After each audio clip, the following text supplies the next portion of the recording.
Hello everyone all over the world. Mag-real talk muna tayo kasi January 2026. This is real talk about sa mga asawa kalaguyo na walang respeto sa kanilang pamilya, sa kanilang asawa. Hindi naman lahat, pero karamihan. Kamo no, mga asawa ramo, asawa rata, mga asawa rata, kay mga asawa rata sa atong asawa. Asawa mo sa mga igsuon, sa mga mga igsuon namo or igsuon sa pamilya or ganon. Marunong mo magrespeto. Maot man ang batasan nila na istoryahan mo mong dili mayo. Ayaw ninyo sukli og maot.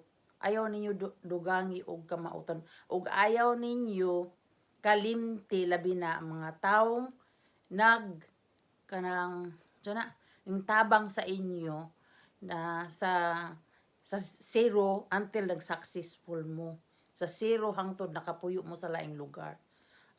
Ang hirap kasi sa mga tao, nakapuyo lang sila sa laing lugar. Dili man tanan. Ako nakapuyo man ko sa laing lugar, pero wa man ako utruha ang akong batasan. Bagkos tuloy pa rin ang akong pagtabang sa pamilya. Pero ang uban, grabe, nakapuyo lang og laing lugar. Feeling na nila rich na rich. Pero wala man pipigil sa kanyo maging rich mo. Pero ayaw ninyo utruha ang inyong mga kinaiya, inyong mga batasan sa inyong pamilya. Sa inyong pamilya, ayaw ninyo kalimti. Kabaga ninyo gnaw.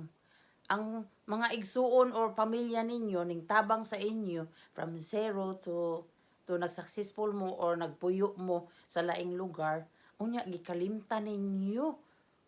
Kalimtan ninyo ang taong number 1 na nintabang sa inyo from zero to from zero kayo na wala kayong hindi pa kayo nag-successful. Kamo, naniwala na ba ko sa karma? Gipakuan lang mo, pasaya lang mo karon, maswerte mo kay naamo sa laing lugar.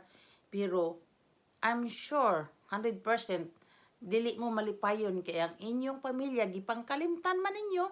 Muna importante sa inyong sa inyong buhay. Kalimtan man ninyo ang pamilya niyo, mga igsuon ninyo, mga inahan niyo, kalimtan na ninyo. Muna ni kanang mo pod mga asawa or mga kalaguyo sa mga igsuon, mo respeto mo, dako mo respeto sa inyong mga igsuon, maot man ilang batasan or dili, ayaw ninyo suklii og kamautan pod. Kay kung maot ka, mas lalong maot yung tingin nila sa iyo kung maot ang imong imong kinaiya. So ayaw niyo yung sukli. Kaya ako naranasan po muna na ako rin kay akong asawa kanang lain pong lahi, di ba? Unya kanang nampo na sila kaugalingong batasan.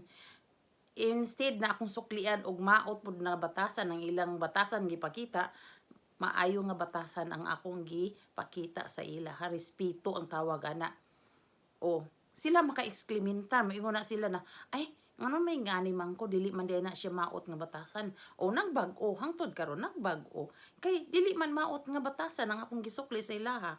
Kamo mga igsuon or mga kalagoyo dili man tanan, pero karamihan man na ba? Mga ayaw mo paghambog na nagpuyo na mo sa laing lugar. Blissful mo, pasalamat mo. Damo ra ba nangyari ani karon?